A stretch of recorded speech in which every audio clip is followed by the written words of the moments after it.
افتؤمنون ببعض الکتاب وتکفرون ببعض، آئین پہ عمل نہیں بلکہ مجھے آئین سازی کے سلسلے میں کہنا چاہیے کہ کیا ایسی چیز کہ کچھ چیز تو آپ لے لیں قرآن سے اور کچھ حصہ جو ہے اس کو چھوڑ کے کہیں اور سے لے لیں کہ صاحب یہ چیز وہاں سے ہم لیتے ہیں۔ سنیے کیا کہتا ہے کہ کیا تم یہ کرنا چاہتے ہو اور توقع یہ رکھتے ہو کہ پھر اتنے حصے کا تو تمہیں ضرور بدلہ ثواب مل جائے؟ فما جزاء من یفعل ذلک منکم، جو تم میں سے ایسا کرے گا اس کا نتیجہ اس کے سوا کچھ نہیں ہوگا۔ فما جزاء من، اس کے سوا کچھ نتیجہ نہیں ہوگا۔ انداز کہنے کا تاکید کا کیا نتیجہ ہوگا؟ الا خزی فی الحیات الدنیا، اس دنیا کی زندگی میں بھی ذلت اور رسوائی تمہارے ہاتھ میں ہوگی۔ ویوم القیامت یردون الی اشد العذاب، یوم مکافات میں پھر اس سے بھی زیادہ سزا میں مبتلا ہو جائے گا۔ اس طرح اسے قرآن کی اصطلاح میں شرک کہتے ہیں، وہ جو ہم نے سمجھ لیا کہ وہ بت پرستی ہے اور مطمئن ہو گیا مسلمان کے ساتھ ہم بت پرست تو نہیں ہے نا، ہم تو مشرک نہیں ہیں، یہ ہے شرک۔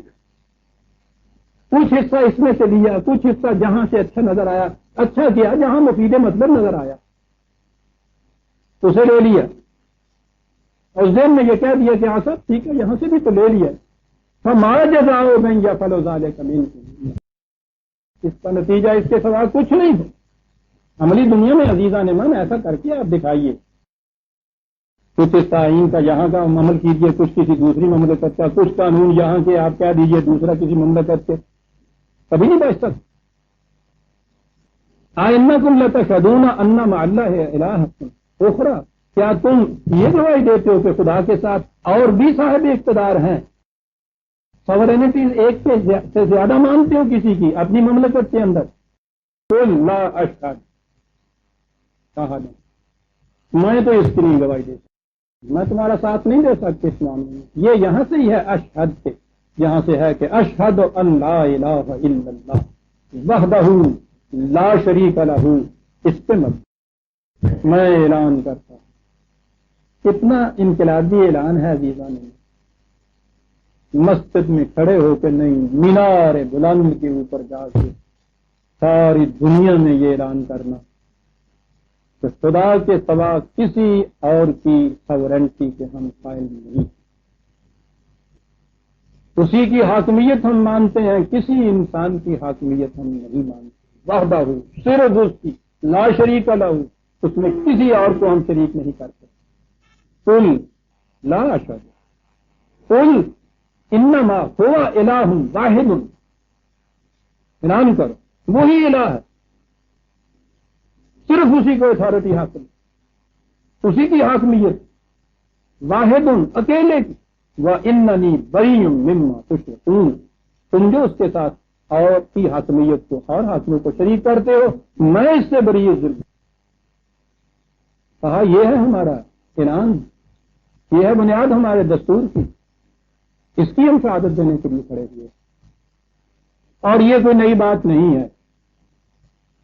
جتنے بھی انبیاء کرام علیہ السلام خدا کی طرف سے آتے رہے ان کا یہی پیغام ہوتا ہے۔ آپ قرآن کریم میں دیکھیے انبیاء سابقہ کے تذکار جلیلہ جہاں جہاں آئیں گے ہر رسول کے متعلق یہ ہے، ہم نے قوم نوح کی طرف نوح کو بھیجا، اس نے آ کے یہ کہا اعبدوا اللہ، پہلی بات وہ رسول یہی کر، صرف ایک خدا کی حاکمیت کا اقرار کرے۔ یہ انقلابی پروگرام آتا ہے اس لیے تھا عزیزان مان کے انسانوں کو انسانوں کی غلامی اور محکومی سے نجات دلائے، اس لیے اس کا اعلان ہوتا تھا عبادت۔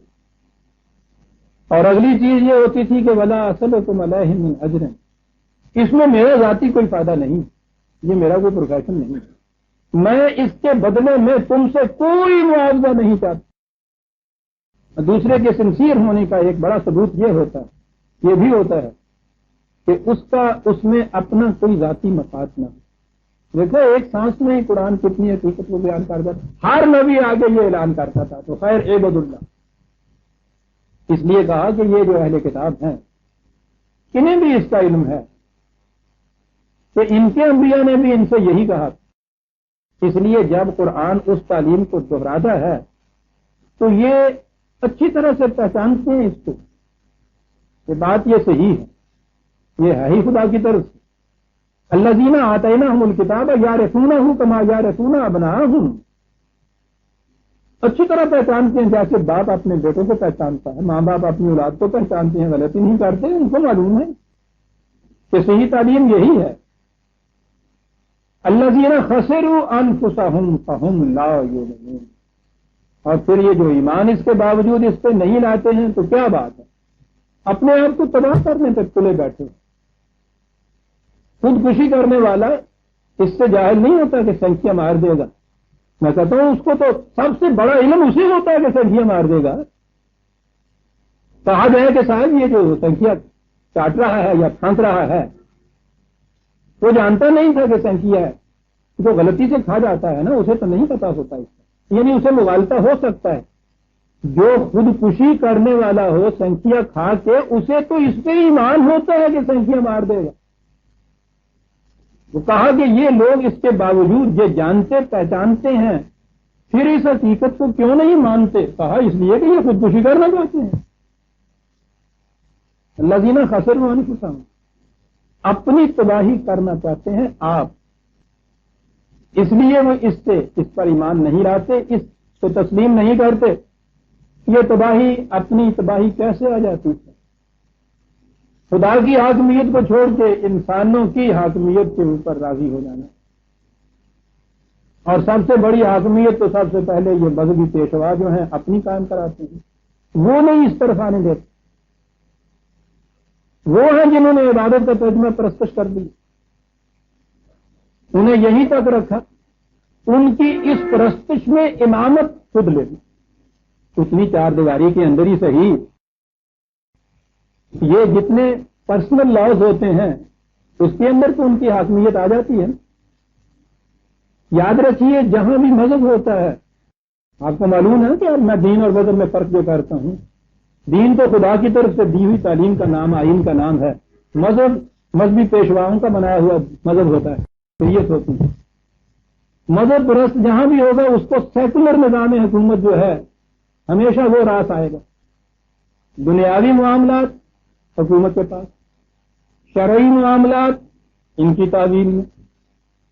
ایک مملکت کے اندر ڈوئلزم، دو مملکت، وہ یہ ان کی مملکت میں دخل نہیں دیتے، وہ ان کی مملکت کے اندر دخل نہیں دیتے۔ یہ شور مچاتے ہیں جب ان کی مملکت کے اندر کوئی دوسرا دخل دینے لگے۔ تو دوسرا دخل دینے کی کون سی چیز؟ شرعی قوانین، پرسنل لا، شخصی قوانین، نکاح، طلاق، عدت وغیرہ، مہر کے مسائل، یہ انہوں نے اپنے پاس رکھے۔ انگریزوں کی حکومت کے زمانے کی یہ بات تھی نا، تو سیکولر گورنمنٹ چاہتے تھے، انہوں نے بھی کہا ہمیں سربردی سے کیا لینا ہے، کس کا نکاح کس کے ساتھ ہو گیا، کیڑی کی بیوی کے اندر نٹ گئی، انہوں نے کہا نپٹتے پھر یہ، انہوں نے یہ شخصی قوانین اپنے ہاتھ میں رکھے۔ تو سیکولر گورنمنٹ تھی، یہاں آ گئے، اعلان ہو رہا ہے کہ اسلامی حکومت۔ اسلامی حکومت کے معنی یہ ہے کہ ڈوئلزم یا ثنویت وہاں نہیں رہتی۔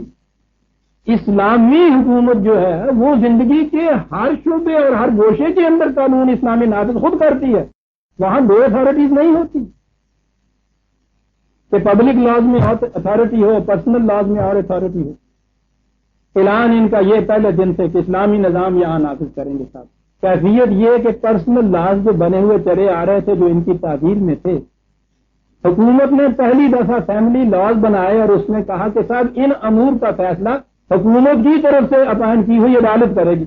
شور مچا دیا، دہائی مچ گئی، خلاف اسلام، خلاف قانون، شریعت کے خلاف محاذ قائم کر لیے، تاکہ یہ کہا کہ ہم اس کے خلاف بغاوت کر دیں گے۔ یہ دخل اندازی ہے، مداخلت فی الدین ہے۔ کیا ہے جی مداخلت فی الدین؟ کہ یہ جو شخصی شریعتوں کے احکام ہماری تعویل میں تھے، جس میں ہماری حکومت تھی، حکومت ان کو اپنی تعویل میں کیوں لے رہی ہے؟ وہ جانتے ہیں اس چیز کہ اسلامی حکومت میں یہ ڈوئلزم نہیں ہوتی۔